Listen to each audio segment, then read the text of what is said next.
I would just like to say welcome to all of you. Thank you all for coming. We're recording the lecture for to be published on the GTH School of Architecture YouTube channel further on. That's why you see me talking to this ridiculous set of double microphones.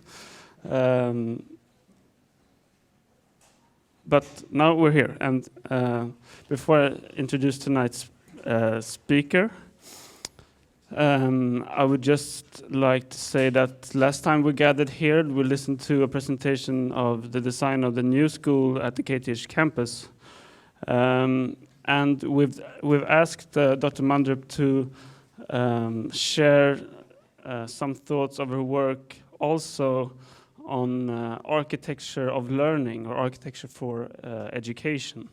So hopefully we can consider this a little bit of a continued conversation on the relationship between architecture and pedagogy.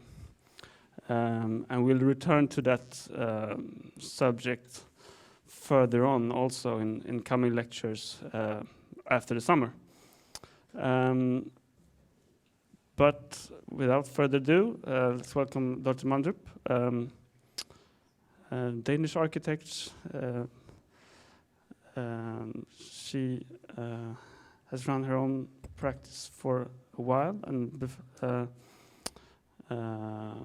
before starting her own practice, she was employed by Henning Larsen.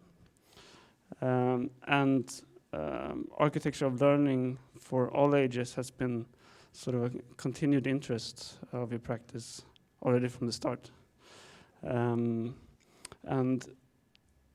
you also have a little bit of a connection to Stockholm at the moment with the competition for Tekniska Nämndhuset, the administrative building for the Stockholm municipality and transportation urban planning office.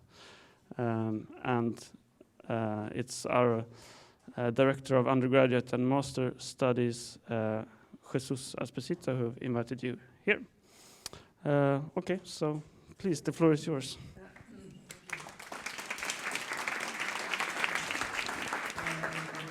I'm very happy to be here. I love Stockholm. So every time I get a chance to get here, even though it's just for an hour or two, I'll say yes. So. My office is in Copenhagen, and I work in Sweden, the southern Sweden. Actually, 50% of what we do right now is in the Skåne area, in Malmö, and also we work a little bit in Norway and Germany. We try to get out of Denmark as much as possible, since it's a very small country and we don't have that much work, and there's a lot of architects there. So. But this is where the office is situated, and a lot of the first work we did is also situated around Copenhagen and in the suburbs of Copenhagen. So most of what you're going to see here, except one project which is in Sweden, is from Copenhagen, and it's all most of it is also built work. This is one of the first projects we did. It's a daycare institution, and the interest in the office for children and for education and learning has also a lot to do with kind of the basics of architecture. It's also to do with trying to create space that will somehow facilitate different ways of behavior.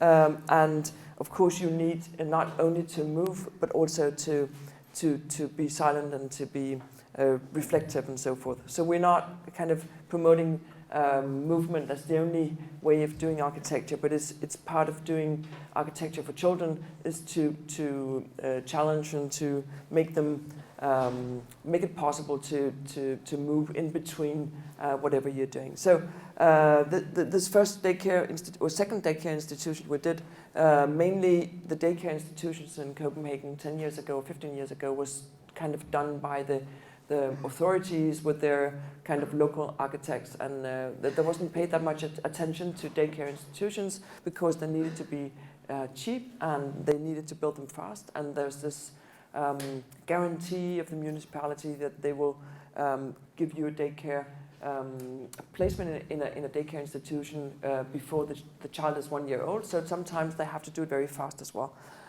This site is in Østerbro, which is a kind of mixed area, a part of the Copenhagen areas. And this area was kind of very dense. And there was this problem that the neighbors were not so happy with a 5-story institution in front of ending the. There was this carré or this block, and if you wanted to kind of fulfill the block, you would build in 5 stories, but that meant that the neighbors would get no sun in their backyard. So they were complaining, and then you could have only an institution in one story in this 5-story block. The site was contaminated, and also there were some regulations, fire regulations, because it was so dense. We could not have any windows towards the neighbors or the backyard of the block. And as you see here, this is the situation. You have this very, very dense 5-story block, and then you have the site. And if you want to have sun coming into the backyard of the block, you need to not to build so high. So that was the kind of main concern, and that's why we were asked, was because this was a difficult site.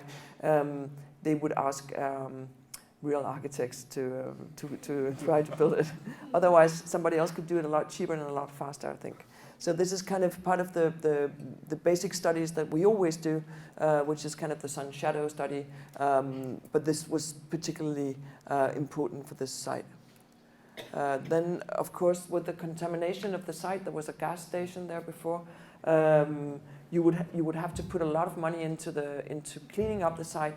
If you wanted to clean the dirt totally, for it to be able to have children on top, you need to clean it very thoroughly, and it cost a lot of money. So what we did was to seal off the contamination and not get in touch with the underground. So it was part of the idea was to put out this surface and not touch the contamination. So with the maximum 1 floor, we did not have much space for outdoor area, and also again this the sun and light conditions for the backyard and also for the children's institution was very important.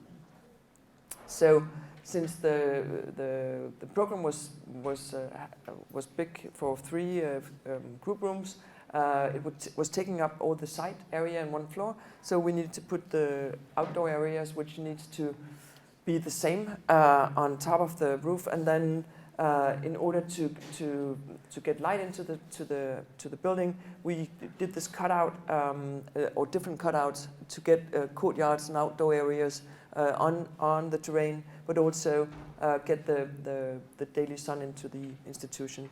And then trying to create this natural connection between the terrain and the first floor and the outdoor play area was, of course, very important. So folding down this ramp could connect in a different way, in a more like a slope or a natural slope directly to the playground on top. And this is how the first. This is before renders. This is this kind of primitive, but we thought that was kind of advanced at the time. But that was basically how the institution was built, which is the roof play area and the ramp together, and trying to create as much activity as possible on every kind of inch that we had. So this ramp was laid out as a play area with beanbags, so you couldn't fall or hurt yourself, but also with umbrellas in the beanbags, so you can also use it for more quiet activities. And basically, you could always kind of get up and down in a more natural way. Actually, one of the things that's very important, besides children having problem with weight and with developing muscular strength and so forth, it's also, of course, very important that you keep the children in a kind of possible movement, so you can also learn. I mean, you cannot learn if you cannot move, which is part of common knowledge now, I think. So what happened when they measured these children, they're only 1 year to 3 year old, was that they were actually doing a lot better than the children in the institution next door, which is kind of only a one-story institution. That's kind of an interesting knowledge, because this is what you always would do, is to make institutions in a one-floor setting, because it's easier and you can have this overview and you can get in and out. But this is actually working very well for the children, and they develop quite well. So here it is, quite a strange setting, you could say, with this bare gables and the unfinished block. So in that sense, we thought we could not anyway fit in to the area. So being this spaceship was somehow okay. By lifting up the ramp, we could get extra area underneath for unclimatized activities. And the idea was actually to have swings hung from the ceiling in here, but they ended up using it as a storage space. And here it is. So you have the roof, the play area on the roof, and then you have this ramp, as you can see, is quite popular with the sand and running up and down here. What actually happened at this institution, which is kind of strange but also very Danish, is that after 5 years of using this, and everybody was happy, and the children were developing very well and so forth, there was a new leader of the institution that, and somehow things changed. And after a while, there was this complaint to them, not because it was dangerous for the children, but because this was dangerous for the teachers. This ramp of a 30-degree angle was straining for the ankles of the teachers when they were picking up the children on the ramp. So what they did was to change the whole ramp. We were asked to do it, actually, but we changed the whole ramp to be a staircase, so the teachers could pick up the children without straining their ankles, which is kind of a dilemma or a discussion that's, I think, very important when you do things for children, is that the whole idea of having an institution somehow becomes a more discussion of being effective and having as little teachers as possible, because it's expensive, which means that the teachers are so strained by the daily work that they will kind of go for any kind of ineffectivity in the buildings. And so these discussions we have quite a lot when we do buildings for children and youth, is that what is the balance between effectivity and the needs somehow of the children. So here's the beanbags that are kind of fixed to the ramp. So and they're placed very thoroughly, so you can never kind of fall further than 2 meters, and then you run into a beanbag. And it's also fun to do it by purpose, of course. So. And also protecting, of course, the children from the street, so they're not exposed kind of for everybody walking by. So we kind of blinded the windows a little bit. This is the building that we finished quite a few years ago. It's a restoration and also conversion of Arne Jacobsen's quite famous school from '56. And it's placed in this mixed neighborhood, but mainly with villas, and it's very suburban, you could say.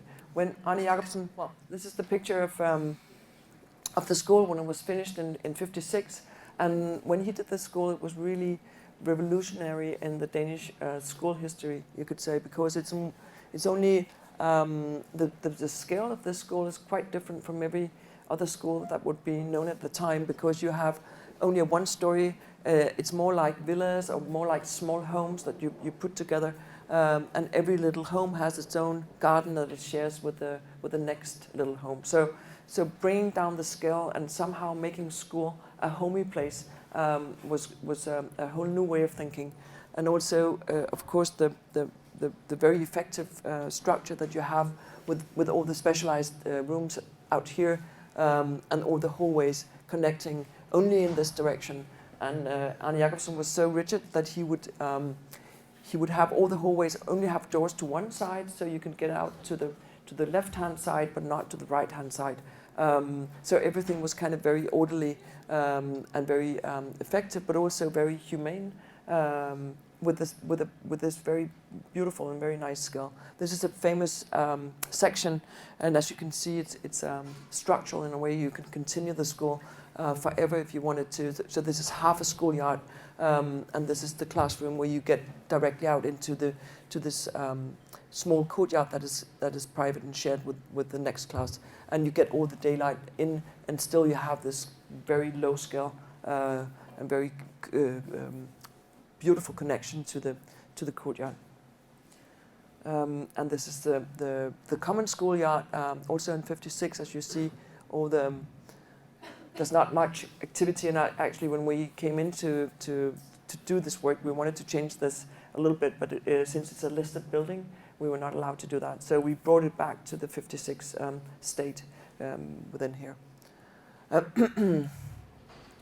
The big problem here was that the municipality wanted to change all the buildings in the whole municipality to fit to the new ways of learning, which is of course much more project-based and also going across borders from the different classes.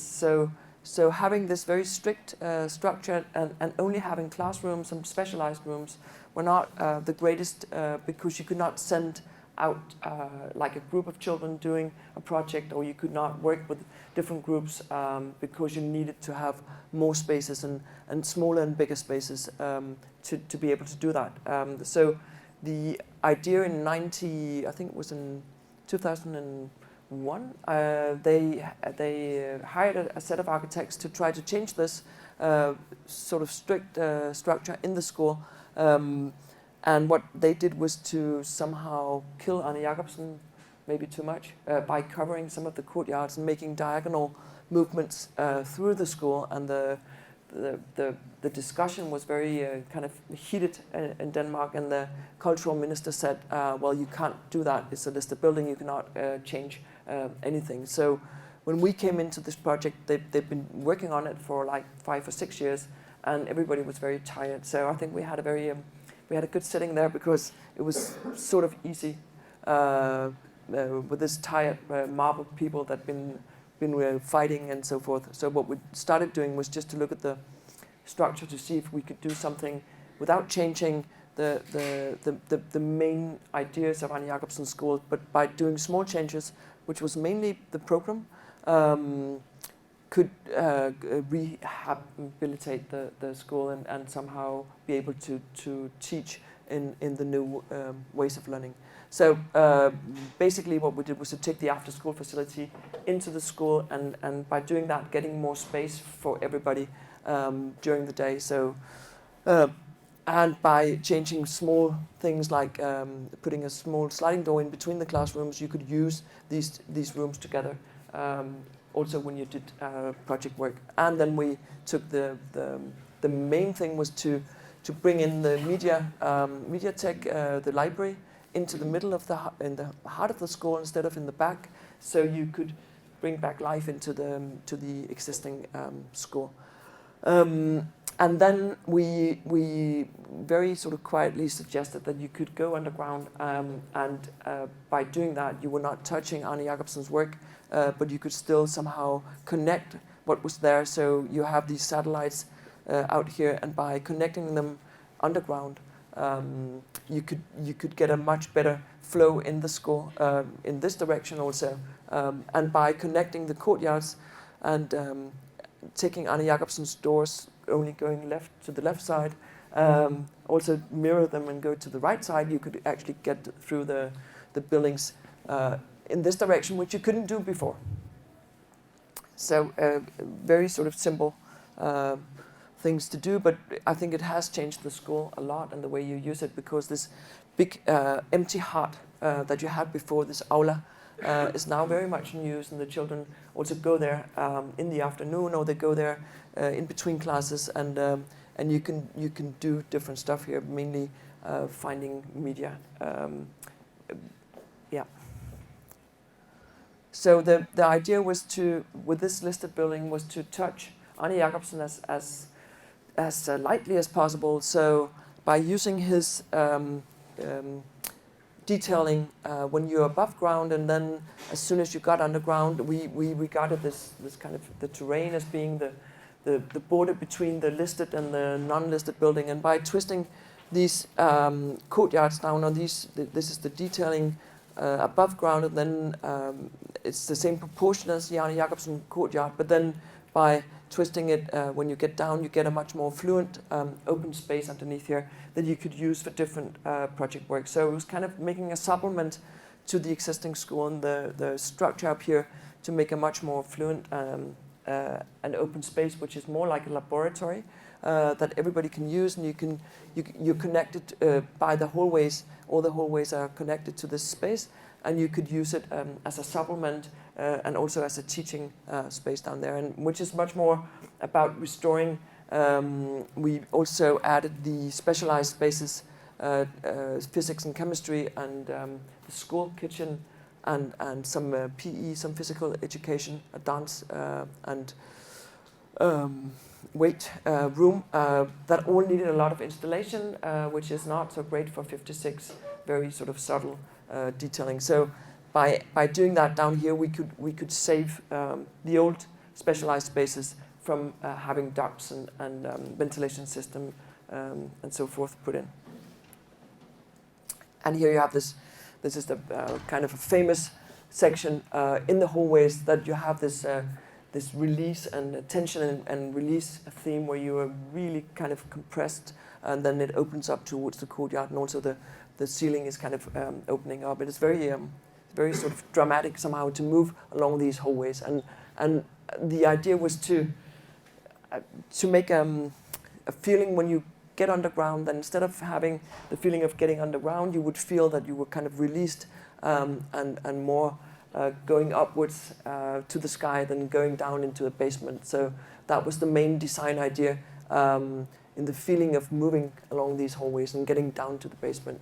Of course, the teachers and the children and the parents especially were very concerned about having to teach in a basement underground, and how would that feel.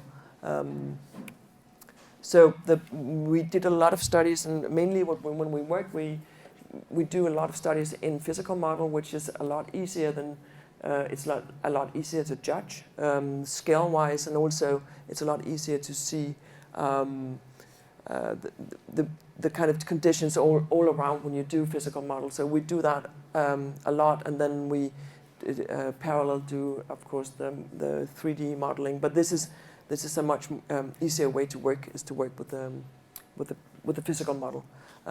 But studying, of course, when you have 1.5 meter above ground, it's very important how this rim is experienced, and if you should have the feeling of being with a very crisp surface up here, so you don't feel compressed. And here's the physical model. It's been studied at the School of Architecture in Copenhagen. It has this light laboratory where you have a sun in a scale of something, and this endless horizon. You can actually make measurements, analog measurements of light in your model, and they're very precise. So we could adjust the openings and the surfaces down here according to the studies that we did in this analog model, which is also a lot more precise and more real than doing it in a 3D model. I think because you get everything as it is. Digging down and protecting, of course, the existing school. This is a very expensive thing to do, so it's not a great thing to do if you don't have a listed building or sort of a special problem to solve. So this is not the budget you would have for a normal school in Denmark. It's a special budget for a special school. This is the aula of Arne Jacobsen that we applied with this super furniture to be able to facilitate the library or the mediatheque and still keep the main ideas of the Arne Jacobsen building by not touching the walls, by not working on any of the surfaces. You could imagine that you could take this away and you would still have the 56 work of Arne Jacobsen. So it's kind of a humble way of working inside the existing buildings. Of course, there's a lot of energy work too. We had to change from single pane to double pane and all that, which is most of the money kind of went into these kind of restoration projects that you cannot see, or hopefully cannot see, because all these profiles are changed with steel reinforced profiling, but with the same geometry as the old. And Arne Jacobsen worked, when he worked with children, he somehow had this, I think, very sympathetic childishness, you could say. He worked with really kind of bright colors, and there's a lot of humor in a lot of the things that he did. If you see the walls of this building, you have all these holes that the light are coming out from this kind of bubbly surface, and this carpet was actually is the original color of a green carpet. They took it away after a few years, but we reinstalled it, and then we used the Arne Jacobsen color scheme with some supplements of colors. So this is kind of an original scheme. It's not what we suggested here. But of course, this piece of furniture, this is Arne Jacobsen's chairs from the time he did it only for Munkegaardskolen. He did them in 4 different sizes, and there were tables in 4 different sizes, which is also a very sort of interesting thing to do, to design a whole new set of furniture for this school. You would never kind of suggest that today because it's far too expensive, but there was this, in the 50s, this belief that school systems were the most important thing that you could work with and you could invest in, and that the education system, the public education system, was of the greatest importance. And you could see it from all the schools of the 50s that you have this wonderful quality and wonderful care, and a lot of investment and money put into making it the kind of best. And I think we should definitely try to do that again instead of making these kind of cheap solutions. Anyway, so again, trying to get as much out of the space as possible, but also be able to create the different atmosphere or settings for the children. We wanted to create these more intimate spaces. When you're in the library, you want to be able to be by yourself, or you want to be in a group with your teacher or somebody who's reading for you, whatever. So we tried to create these spaces. At the same time, we had to take care of Arne Jacobsen's this large facade and the feeling of the large facade, the double height facade. So we made this into this kind of Harry Potter furniture. So you could still have the feeling of the opening towards the courtyard, and also, of course, the furniture can be used as an auditorium. So his old stage can be used. It's only once or twice a year, but still. And also taking care of the light conditions underneath using this load-bearing plastic, so it's not a scary place to be. It's kind of a nice and lit place underneath.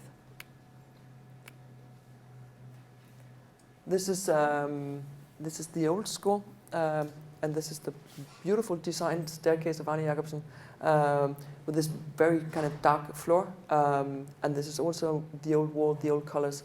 And there were no toilets inside, which I think somehow is a nice thing, because then you have this excuse of going outside in the middle of the class when you get bored, or if you can't, you need to move. You can ask to go into the courtyard, and nobody can deny you that. But the teachers and the parents especially wanted to have toilets inside, so we had to dig these new toilets underneath the old building to provide toilets on the inside, so nobody had to go to the courtyard and spend a lot of time there.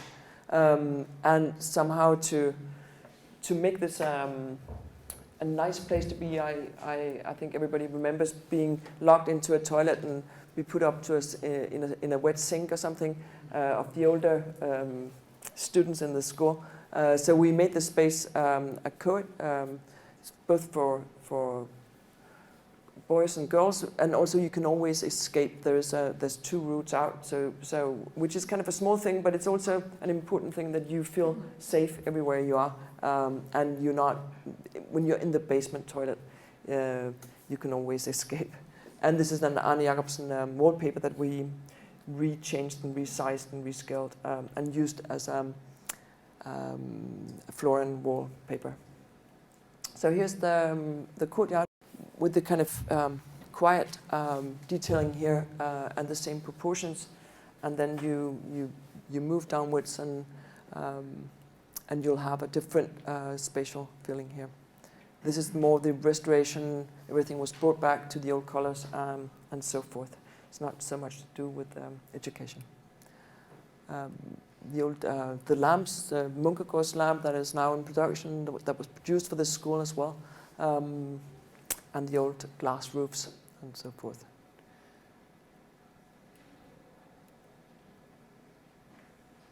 So when you move downwards, these 4 courtyards have a theme, you could say, because they're related to the specialized spaces down there, or the laboratories, but you can use them as experimental spaces or just to get air. But you get out of these doors, and they're kind of used mainly in the physical and biology workshops for different experiments and so forth. And getting down underneath is kind of like or should be kind of a bright feeling. You should not feel that you're in the basement. So we used white mainly to reflect as much light as possible. And also we spend a lot of time doing the acoustic, which is both on the walls and on the ceiling. So you have, not like here, you have an acoustic that's kind of comfortable because it's part of the more sort of physical things with schools, is that there's so much noise and everybody gets stressed up, you could say. So trying to take care of the acoustics is a very sort of basic thing when you do educational buildings. And the main structure and the secondary structure for the courtyards, and the relationship to the older buildings, and the connection to the old hallways that can be used as a small auditorium and is used sort of to lecture, to do small instructions, and then you could do your project work in the larger spaces. So here you have this kind of educational scene where you have instruction here in physics, and then you do the project work outside, and you can decide where you want to go, and if you want to sit, or you want to lie down, or if you want to go somewhere else. So it's part of the way of teaching.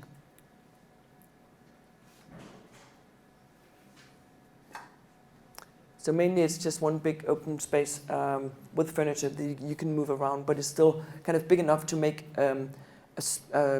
spots or spaces within the big space. And I think that's another thing that's somehow important, is that not everything is movable, or that you have fixture points within the space, so you also feel safe. You don't have to lean against the wall to find a place where you can actually rest or sit down.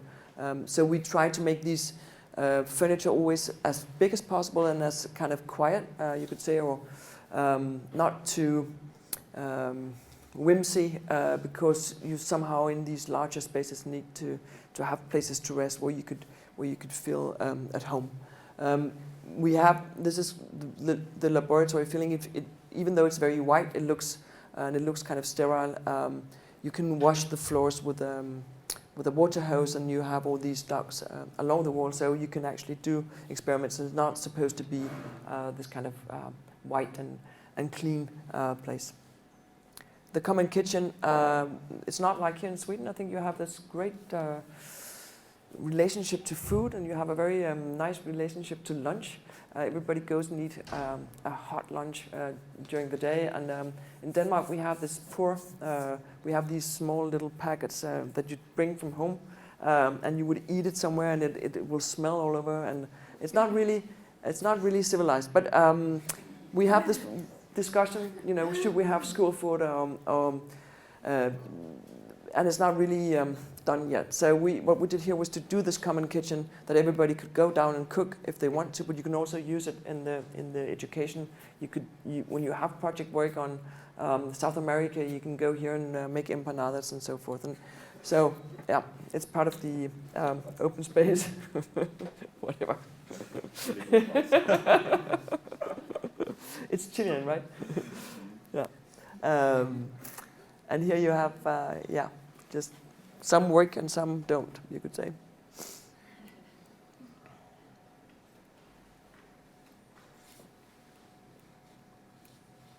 Yeah.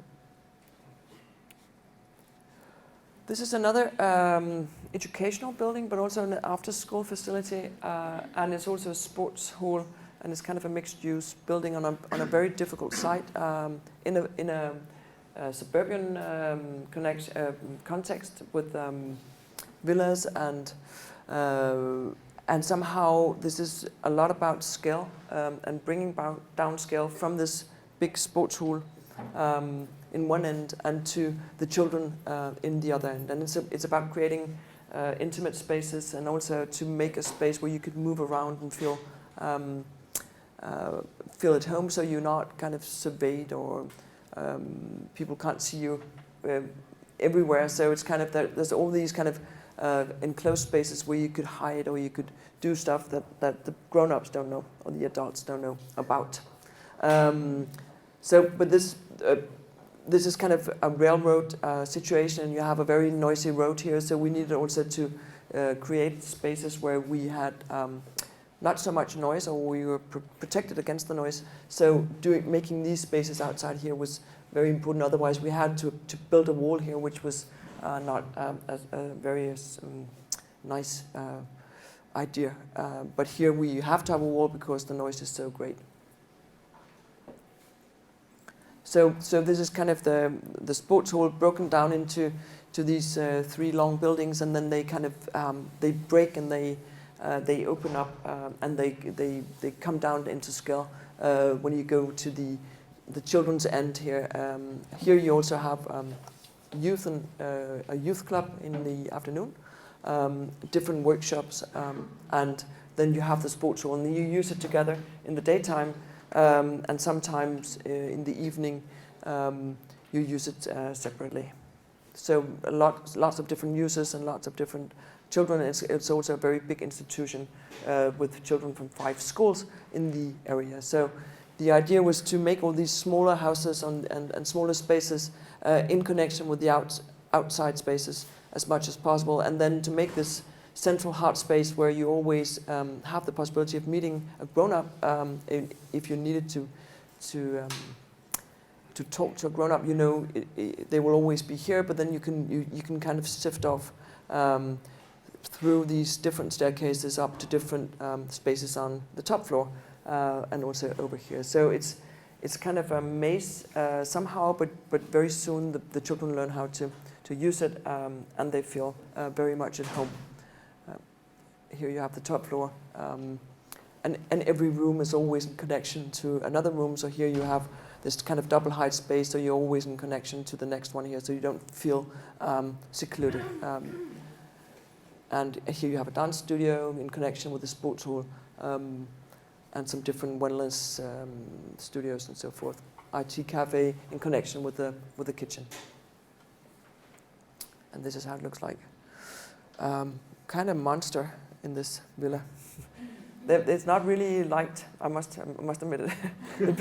the people in the neighborhood thinks it's a strange animal, but and it might be, but it creates spaces that is kind of small scale, and also it scales down the whole building. Yes, the sports hall, quite traditional.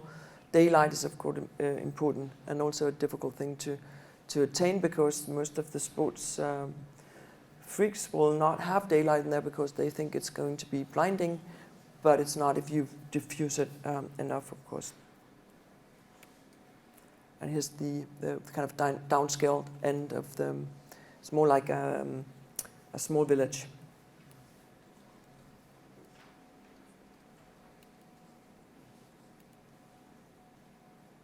And smaller outdoor spaces.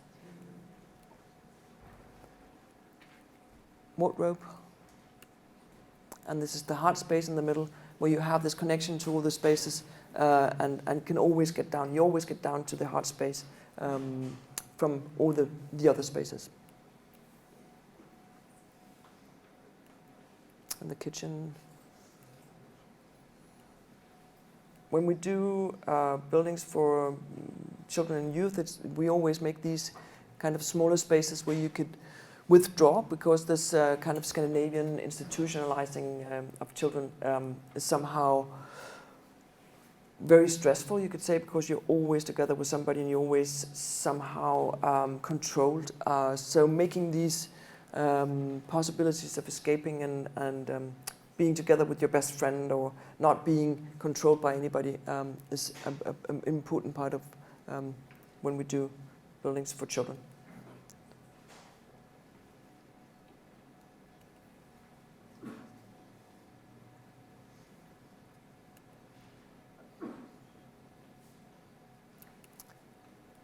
This is the children's culture house that we did in outside Copenhagen in a very rundown neighborhood. The municipality has these kind of neighborhood lifts where they put money into a special area, and then they make this decentralized government, you could say, of the areas, and they decide what to use the money for.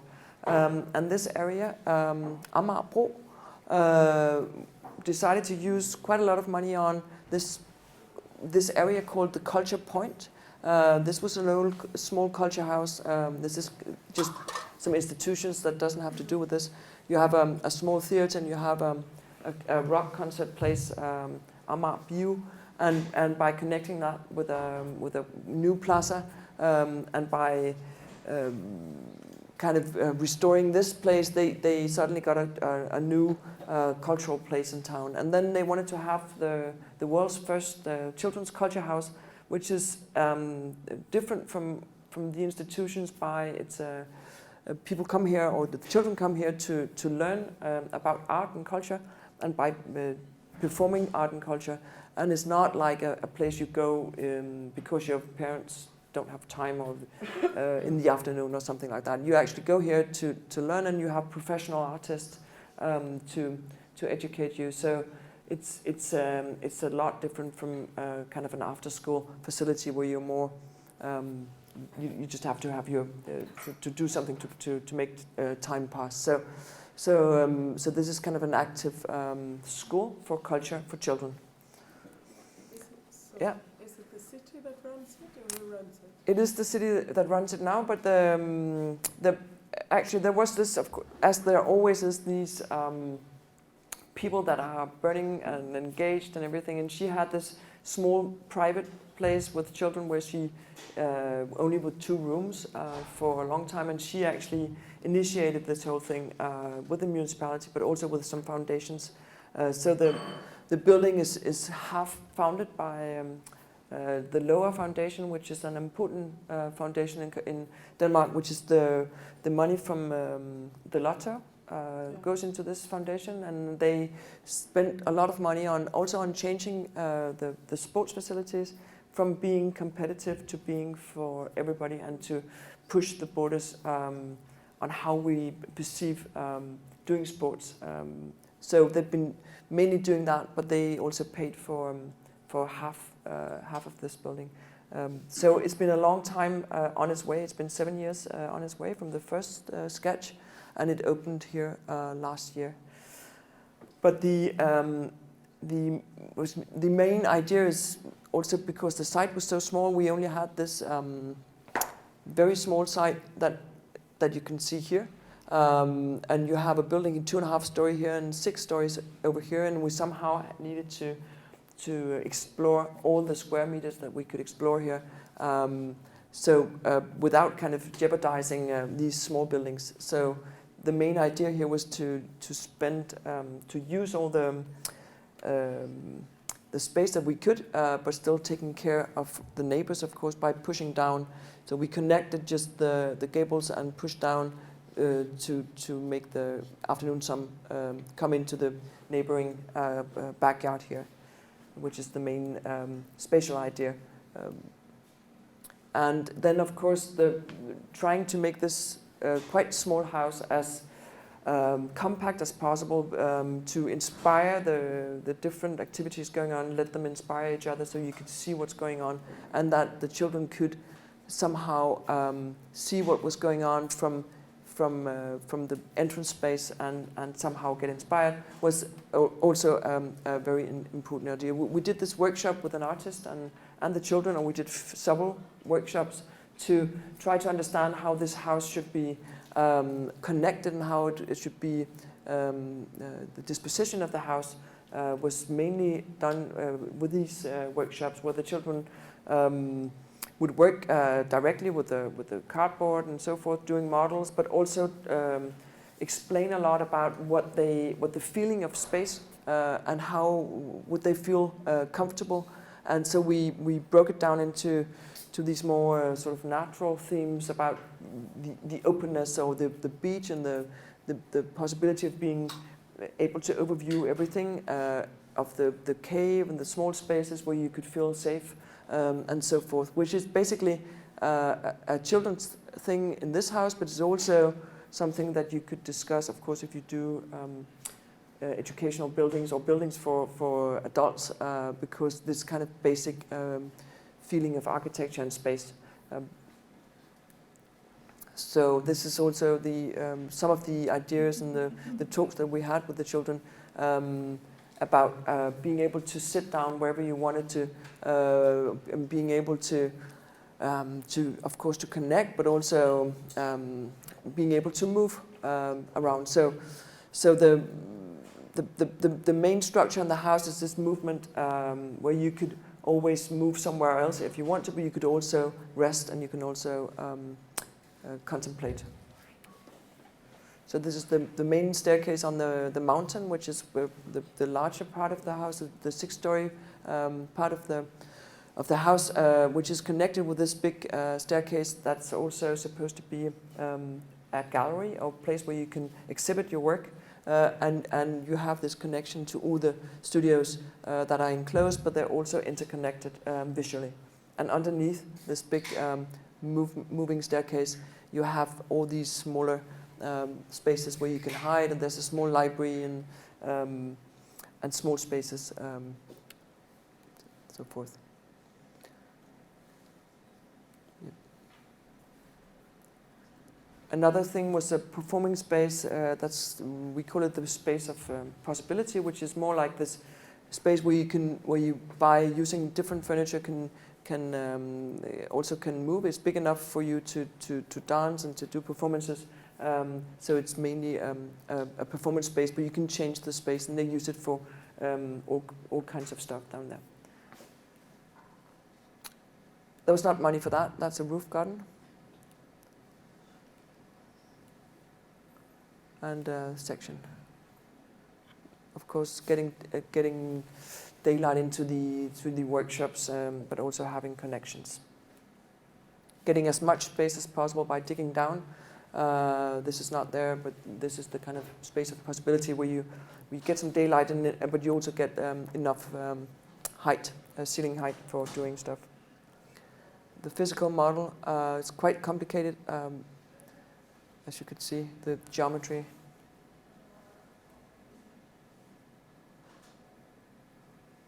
And the drawings, so the site is no bigger than this. And then you only have the site around here. So we have this very, very small garden that's kind of sunken down and protected from the street. And the plaza or the beach where you enter, it's only 1 story high, but you could still see what's going on in the whole house.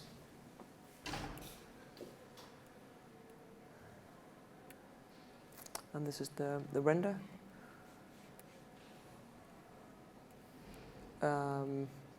Yeah, where you enter here, you could enter upstairs to the cafe, and you can see what's going up there. You can go down to the performing space. You can still enter also the big workshop here, the multi-purpose workshop, and all the specialized workshops on the mountain.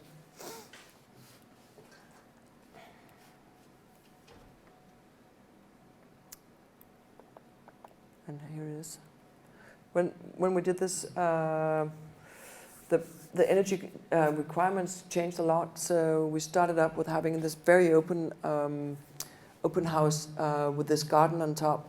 But the since we needed to close off the house a lot more to fulfill the new energy requirements, we kind of changed the whole skin, and I'm quite happy that we did that, because it means that you have this kind of feeling of being protected in a different way than with these glass walls that we used in the beginning. So it was kind of a luck thing. And so we decided to work with these deep windows, to be personalized, to have the possibility of being inhabited by the children. So if you wanted to kind of stay or live or refurbish a small space, you could have one for a while. So all the inner linings of these are changeable, so you can make your own little space between inside and outside. Of course, it's only the spaces that you can reach that is safe enough for you to reach. But it's part of the idea that they will be changing, and the eyes of the building will also change with the work of the children.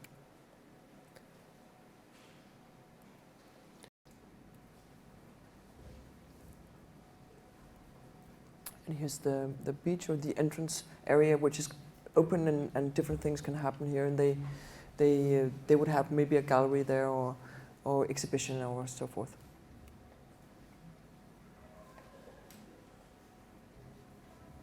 Children come here from 1 year to 18, so you need to sort of fulfill the needs of also the teenagers, and I mean, and a 1 year old, it's a very different need for space. So we try to kind of supply all that. Oh, this is kind of exhibition. You can take these up, and you can use different appliances, and you can exhibit things on the stairs. But here's the cafe on top, and the theater space underneath.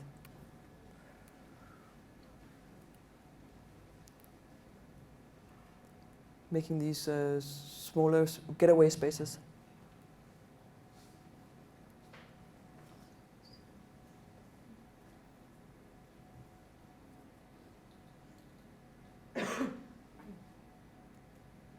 Being able to draw on the wall is a nice, or being allowed to draw on the walls. And another hideout space.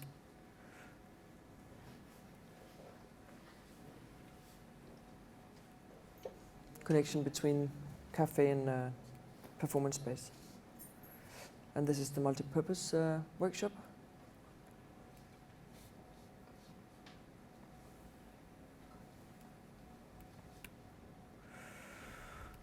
Maybe I should, this is a sports hall, but it also has to do with culture and movement, but maybe I should go through it a little bit faster, because I took it into this because it was part of the idea that you could just make spaces that were somehow created for movement, or the surfaces somehow would challenge you to move in a different way, instead of having these kind of horizontal or vertical movements. You would always have the diagonal movement and the connection between spaces. And this is it's a sports hall. It's on in the same area as the children's culture house.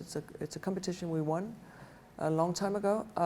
And the idea was to create the biggest space that we could within the budget, and to make it open for changes, you could say. So you, in some years, you might want to rebuild the landscape, or to make more enclosed spaces, but you would have this kind of three-dimensional building site. So you have these very important gables that are sort of strong statements in the street that we wanted to somehow celebrate. And you have, of course, the sports hall, the measurements of the handball field that is so important here in Scandinavia. And then we just connected the gables and the sports hall to create this kind of really large open space that is more like a landscape than a kind of functional sports hall. And to be able to do that, we used polycarbonate because it was very inexpensive, and mainly because you could create a daylight situation inside here. So it has some good qualities also with robustness. It's very hard. You could throw a ball to it and it won't break. It's not so great with fire, but everything else is fine, and it's very cheap. So this is the main idea, is to create this landscape that you could move on, and you could have these different platforms where you can do different activities, but nothing is really set for specialized activity. It's much more open program, and of course you have this field here that was a requirement, and underneath the landscape you have the basic facilities of changing rooms and also enclosed spaces. And right now we're actually doing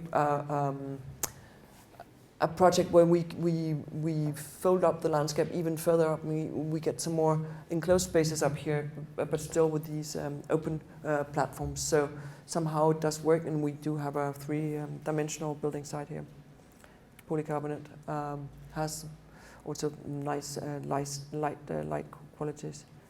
And this is the main construction. It's just minimized as much as possible. And since the Chinese was using so much steel, the time we had to redo the whole construction from a mainly steel construction to a kind of hybrid construction between wooden and steel construction to be able to afford it. So this is in the street is kind of a lamp or a kind of open space in the evening. Of course, the reflection of the green floor makes it very green. It also differs with the landscape. So this kind of fluctuation was very interesting to us at that time. Naturally ventilated with these automatically opened windows here, where you get the air, the heated air out in the top floor.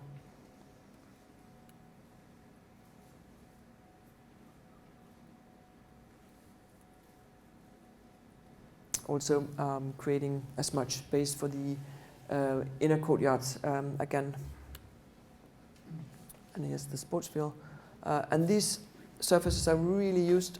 All children, I mean, at least if they're not teenagers, everything beneath a teenager would kind of run up. Like when you see a surface that's diagonal, you just need to run it. So it's a lot of activity.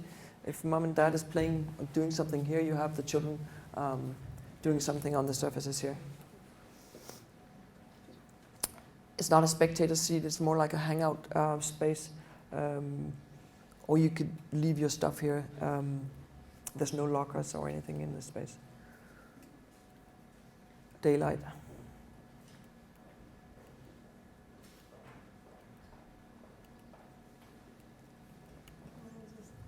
Yeah, sure. How is the climate? Inside? Yeah. These polycarbonate channel plates are actually insulating quite well, but not well enough if you want to heat it inside. So it's only heated up to 10 degrees, and the rest is kind of the sun heating or the solar heating. So they've never complained that it's been too cold there. Not too hot either. No, it's only like 1 or 2 degrees hotter than outside, because you have the geometry here is really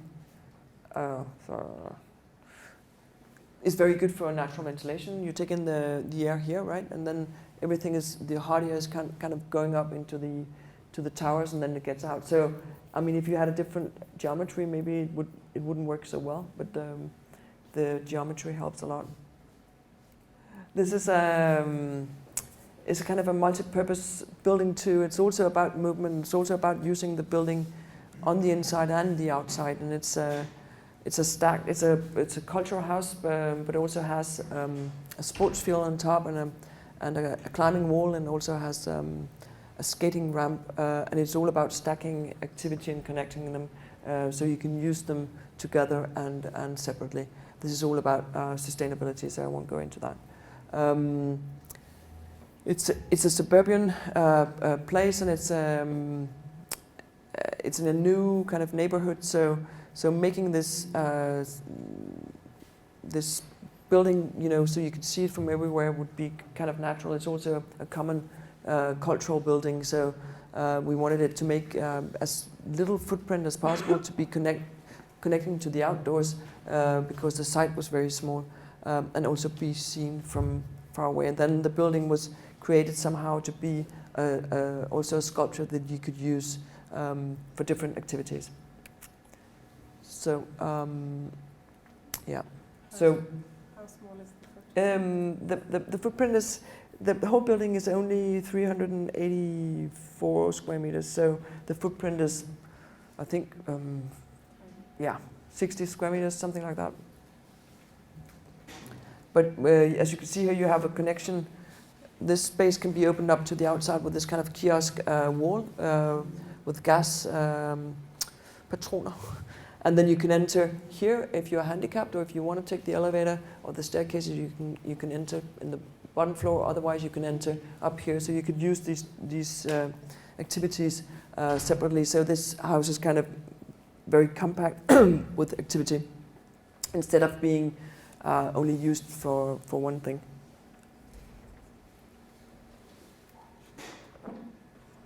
Sorry. And here you have the climbing wall here.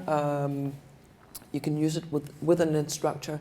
So you have these ropes hanging from here, and this is skateboard ramp, which is very much in use. So somehow this this kind of indoor-outdoor use of the building. So it's not just a cladding or a skin from between inside and outside, but it's also part of the use, part of a landscape that you could use. So this is one of the activities is being the listener or being in a performance space. So you can have small performances going up here, and then you have a spectator's seat here. Connecting to multipurpose space on top, which is more for different, can also be for parties and stuff like that.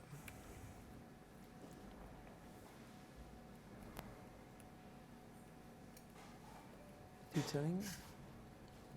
And the basketball field, that's also used as a summer bar.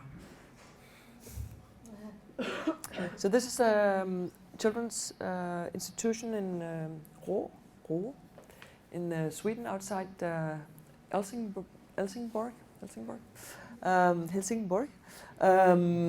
And it's on the beach, so the whole situation is very kind of tense, you could say. You have this beautiful old village, which is, I think, is turned into a very resourceful area where people like to live.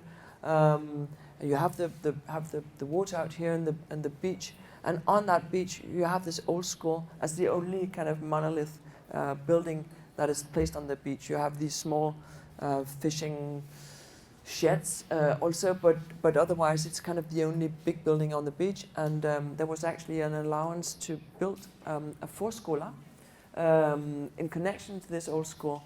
And of course it's kind of a delicate situation to build in this kind of area where everybody would see this as a public beach and an open park. And how do you do that without feeling without having readiness? So I think that was a very important. I don't know actually what happened to these drawings. Can you see these drawings on the outside? Yeah.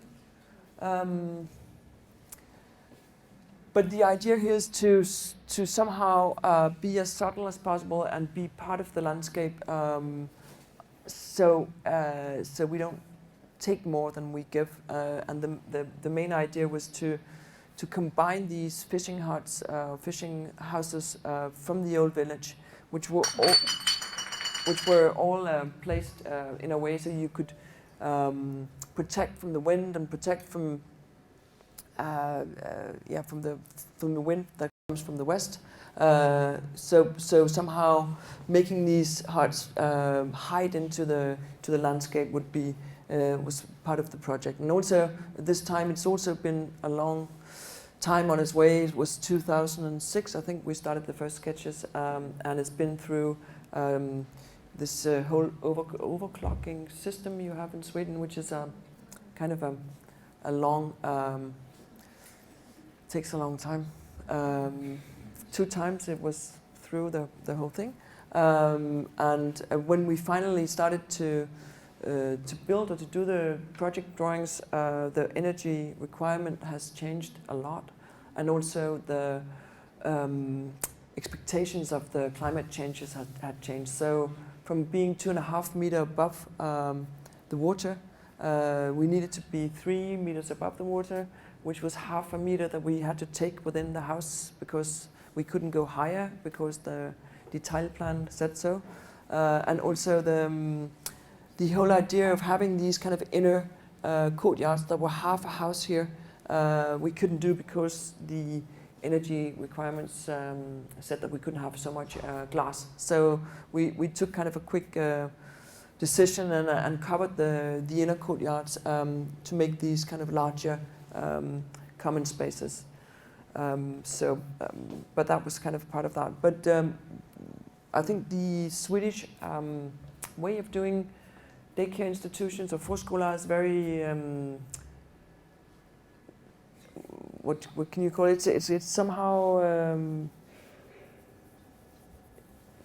it's more you spend more time and more money on doing your daycare institutions, and I think you take more care and there's more space, and also there's this idea that the children is not just kind of stacked together in this as small a room as possible. You have these different workshops and so forth, and so there's a possibility of being outside your group and doing activities that are not kind of related exactly to the space that you're in. So I'm very much in favor of the Swedish förskola program, and also it seems to be a lot more tested than the Danish, which is much more about effectivity and building as little as possible and using as little energy with the teachers. So I'm very impressed with this system actually, and seems that you also have more teachers than we do. So it's a luxury thing to build here.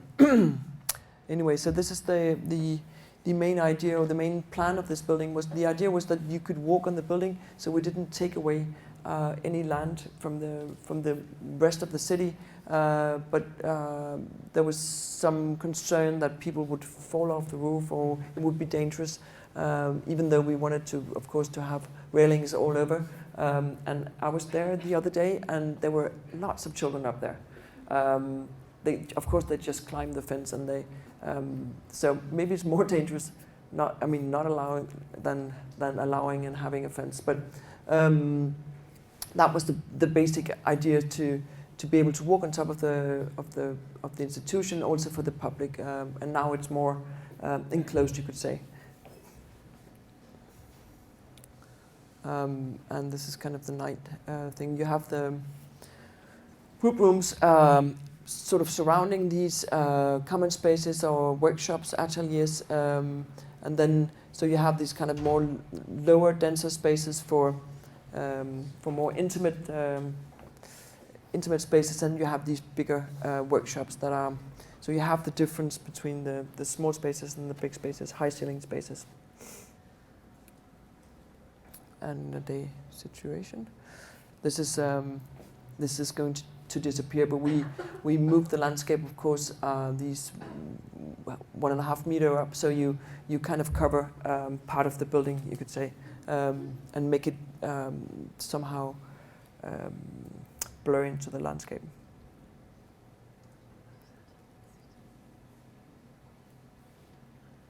With this kind of abstract small houses within this abstract landscape. We covered it with this robinia, which is a Central European wood, which is a hardwood. It's as good as teak, but not as, but much more sustainable. It's kind of a small tree, so you can only get it in kind of small pieces. But it's really an interesting wood because you don't need to maintain it. It's extremely hard and extremely oily, so you can keep it for 30 years without doing anything to it.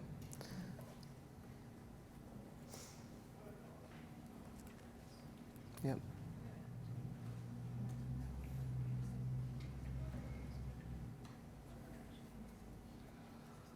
Yeah, of course. I mean, climbing here, it's very easy. So, and also dug down. The whole playground is dug down, so you have the landscape kind of further up here.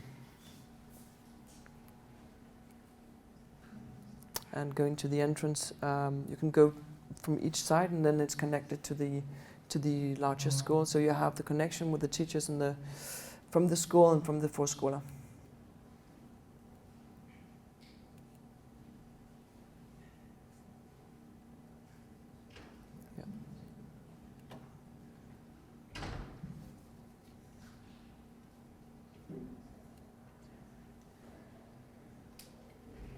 Yeah. And then I guess it's very important when you do these kind of spaces for children that you make the frames that you can store all your stuff, that you could kind of clean the space and make it open, but also somehow furnish it so not everything is kind of mobile and pushed away, but that you have these spaces in between indoor and outdoor where you can actually sit or you can be there, and also that you have these kind of storage spaces. And this is the connection between the group rooms and the open spaces inside. So you have transparency, but still you have this kind of storage space in between. And then, of course, when you put in the children, it looks a lot different, which is great. So this kind of collage, you can almost say, that creating the frames and then it's filled up, but it's somehow controlled, or it's somehow has a purpose, a spatial purpose. Yeah. Like using the wardrobe, again creating these smaller spaces where you could hide and be away from everybody else.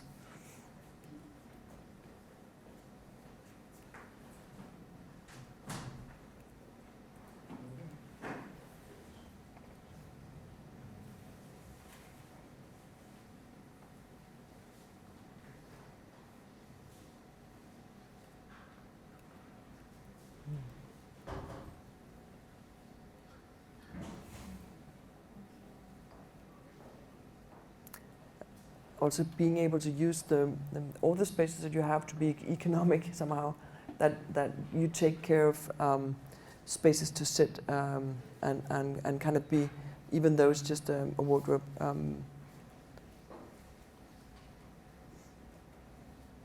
Oh, sorry. Boring, empty space, kind of filled up.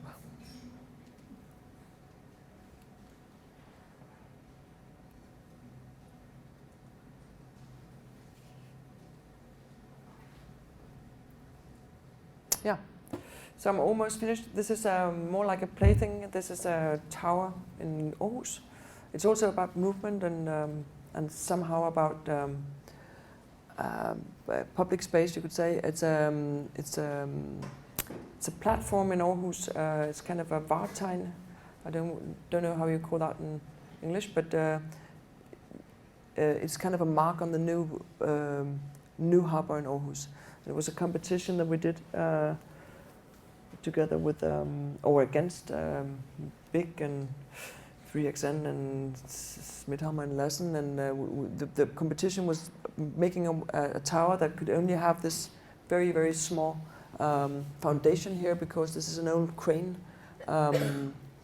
spore, and we could only place it here because there was a lot of other activities, and then the rest was kind of free. We couldn't go higher than some meters, and then the budget, of course, was fixed too.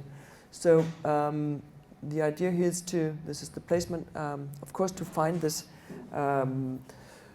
this way of making a public platform to view platform, but also to make the movement or the part of the movement on up to the platform part of the idea. So you don't just go up and then you look and then you go down, but that moving up there is part of the experience. So yeah, it's very it's kind of primitive, but this is, yeah, the kind of boring idea of just going upwards and then having the view and going downwards. So we created this kind of balanced structure that you could still be in balance, but you could move in a natural way upwards, and you can use the movement also for a public platform or for diving into the harbor. So when you move upwards, yeah, it's part of the idea, and you can also use this as a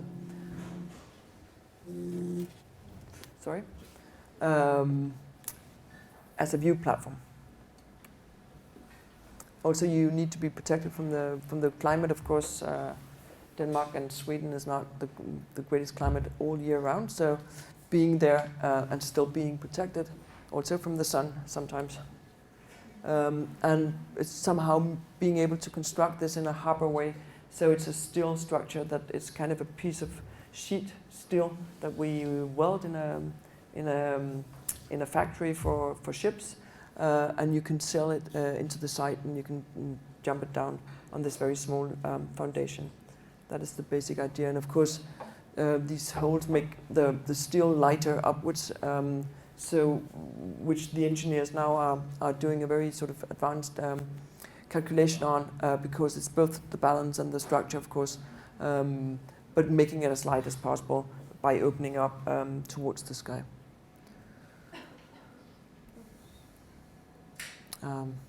Fall.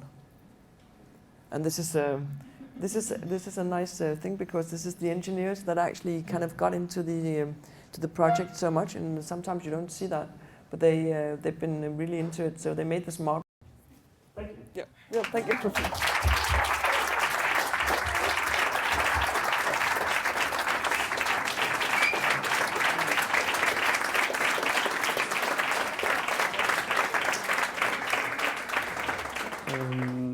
Any questions or comments from the audience?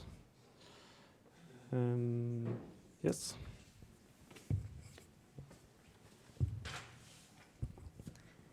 Hello. I wonder if you have any reflections, or how you reflect upon the aging of the buildings during the design process. Yes. The aging of the buildings, right? I think, to be honest, I think when we started off the office almost 15 years ago, we were very much interested in this, midlertidighed. I don't know how you would call that. Temporary, the temporary qualities of buildings. I mean, trying to make buildings non-monumental. And trying to make buildings sort of as lightweight as possible, because we felt that the buildings should somehow be able to also to change during time, and also that there was a poetic quality in trying to also to make the buildings age in a way. So maybe you change the sheets, or you would make a new facade, or so you have the feeling of time into the buildings. And I think that was kind of a main quality that we were looking for in the beginning. And also that's the polycarbonate and some of the very sort of lightweight materials. Also we used a lot of curtains and this kind of non-heavy materials, right? So it was mainly to get that quality that we work with these kind of materials, and we're still interested in that quality. But of course, there's also, especially with public buildings, there's this kind of use where you don't expect people to change it that much, right?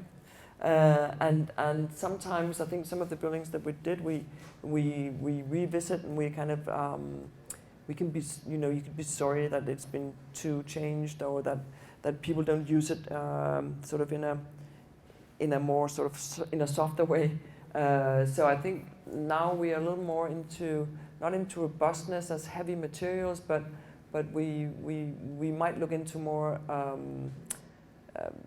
to materials that are kind of not more classical, but that age in a different way, because this kind of changeability might not be as possible as we thought, because people don't change. They change it, but not in the way we expected it to be. So that's getting older, I guess. Yeah. But it's mainly about this temporary quality that we after. I actually have a question that you complimented the Swedish kindergarten system, but at least in Stockholm, I would say that there's currently a sort of lack of investing in schools and kindergartens, at least in newly built areas, or when there's housing, there's like a shortage of. Nobody really takes responsibility for investing in social infrastructure, which is really what educational or health buildings are. How would you, as an architect, argue for sort of investing in quality on a planning stage? There's a big lack in Scandinavia. I think we think that we invented, the school system, or that we invented this kind of progressive school, and we are kind of far behind from some of the experiments or some of the things that are happening around Europe, and I think there's maybe this kind of selvfilm, we would call it in Danish, but this kind of, we trust ourselves too much to think that our school system are so great, and so nobody really discusses that much, and I think the relationship between architecture and architects engaging in, how should our school system be, is kind of been, well, in Denmark at least, it's been into this kind of, and I've been one of them, I guess, kind of pushing that with lots of fun and colors, right? And then we're fine. But I think there's a lack of really deeper discussion on how the education system works, right? I mean, we can be architects and we can facilitate what's going on, but we don't really engage into the discussion of how should we educate our children, right? And you can see that in the way we built. It's kind of superficial somehow. It's like in Denmark right now, all the playgrounds has this red surface and lots of little bumps, and then and I think that's kind of that's a very I mean, it might be nice with little bumps and red surfaces, but there's no really there's no deeper pedagogical or there's no psychological explanation. It's kind of just for the fun of it, right? And I think that's I think we as architects should engage a lot more, but also you should have a much more focused discussion on how the education system could be the focus on the education system could be re-established, like in the 50s or in the 60s. I mean, even in the 60s you had a lot of discussions, and also you had architecture to go with that. But it doesn't seem to be important as a political discussion, right? In Denmark, and I guess in Sweden too. And I think it's because we think that we're doing really good. And I mean, what you get is, I mean, like maybe colorful, bumpy landscapes, but at the other end of the spectrum, you also get a huge quantity of just like container barracks stacked on top of each other, at least here, in like 5-year temporary planning permits. They're just dumped on the schoolyard whenever there's a need for expansion, and then you just stay there for forever, basically. There's just no planning ahead. And it's just really sad. It is a political question, isn't it? I mean, it is a political question whether you think that you need to invest in education in public education from the first years, right? And I think that's it's a big issue. Yeah. How would you describe the mindset for you as a designer or architect when designing for younger people or I mean, grown-ups in education too, compared to just a normal office workplace? I mean, because the kindergarten is the workplace of the kids, right? So how do you describe sort of your mindset in the two, or is there similarities or differences, or a workplace for an office or a grown-up and for... Basically, I think there's no difference in the way to perceive the program, and I think, I mean, of course, children, there might be, you facilitate kind of more movement because children do move more and they need to move more probably. But I think the kind of basics of architecture is somehow consistent, right? Also for grown-ups or adults, and I think when you do workplaces, there's the same kind of rules that you should consider, which is facilitating different psychological and bodily moods, and they go together. If you want to make a nice workplace, we're doing IKEA global meeting place right now, and I think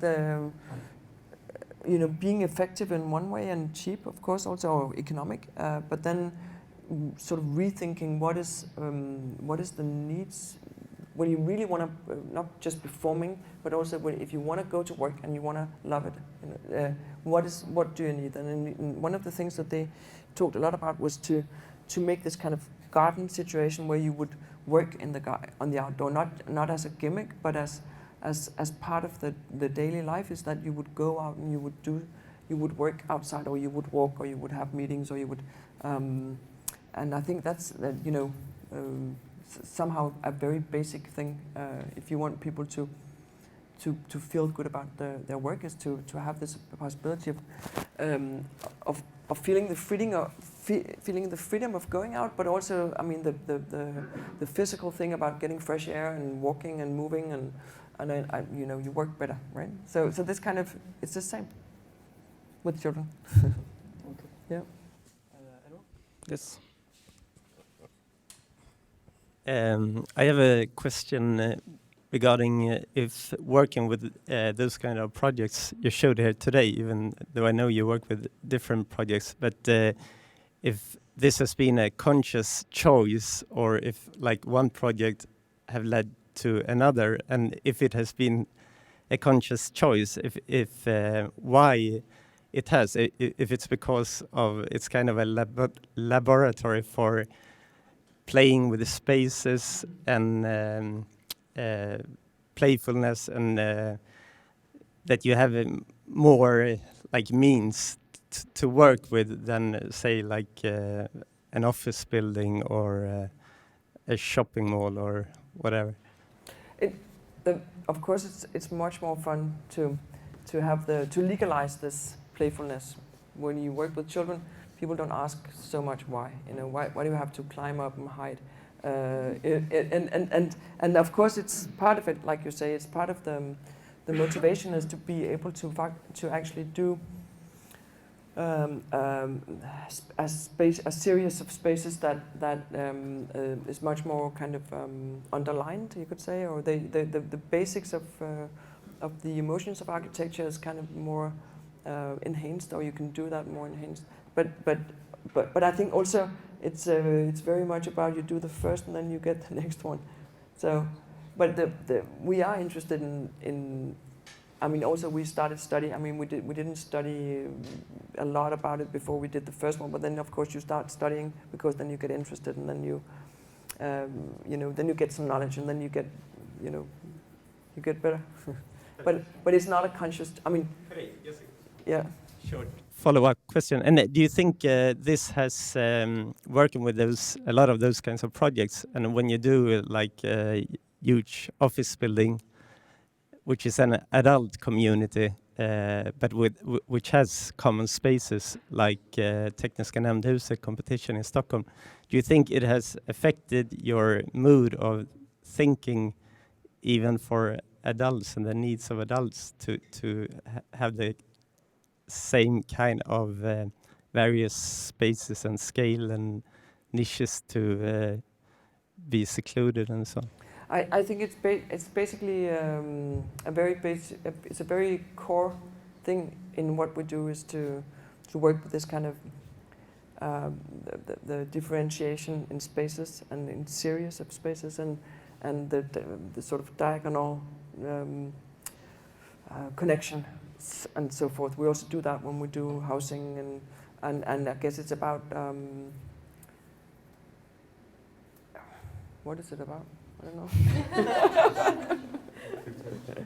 No, it's about trying to get as much speciality out of what you have, right? So it's instead of just making one box, if you have 30 square meters, what can you actually press out of this of spatial experiences?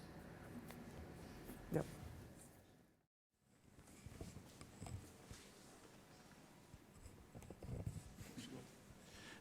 Do you, like, when you're working with spaces for kids, and as you mentioned, that there might not be conventions that you have to follow as in other creation of architecture, do you also, like, how do you,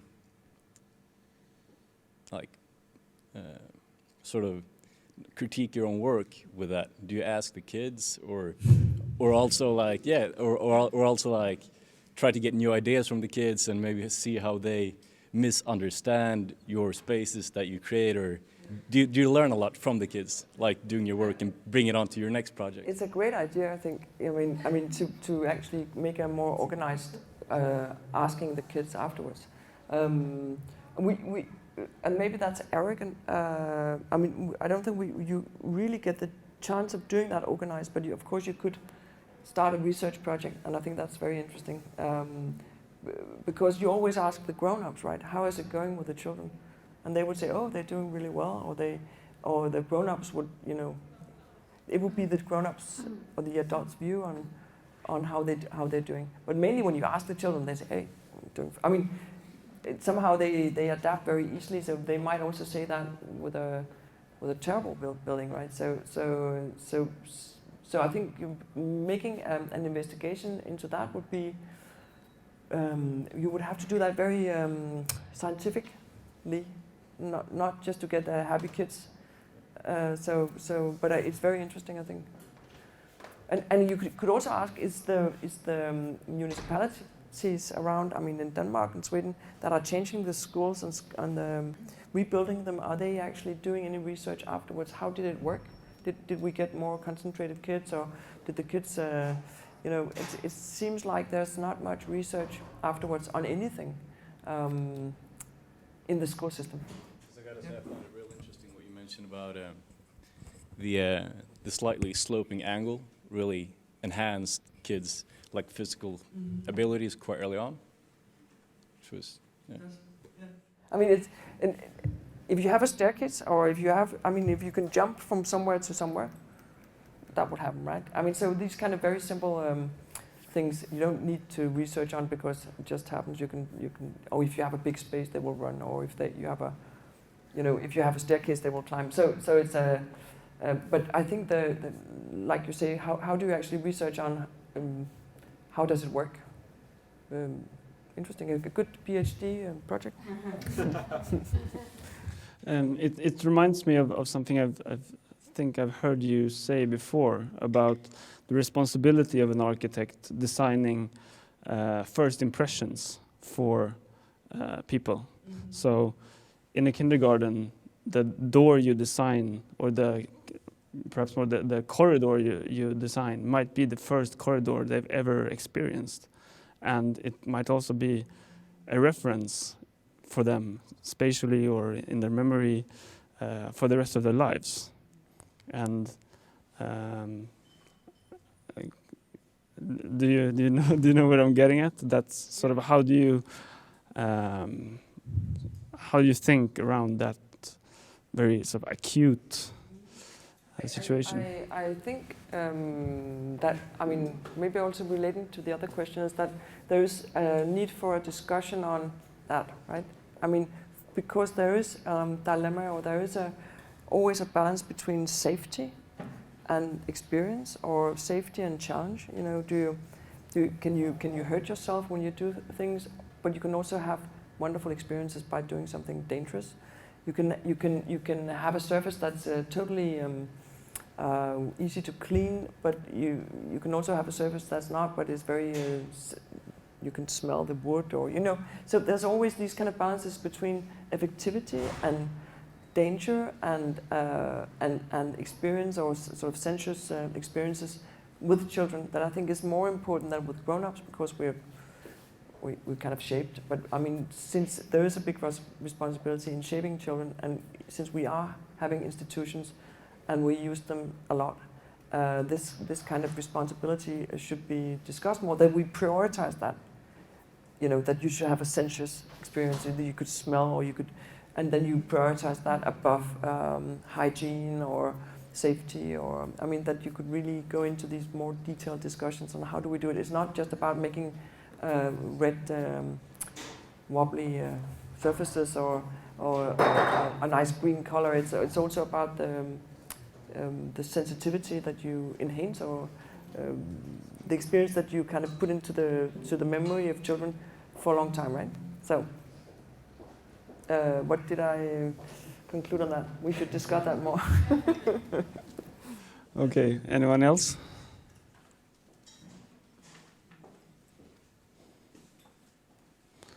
No?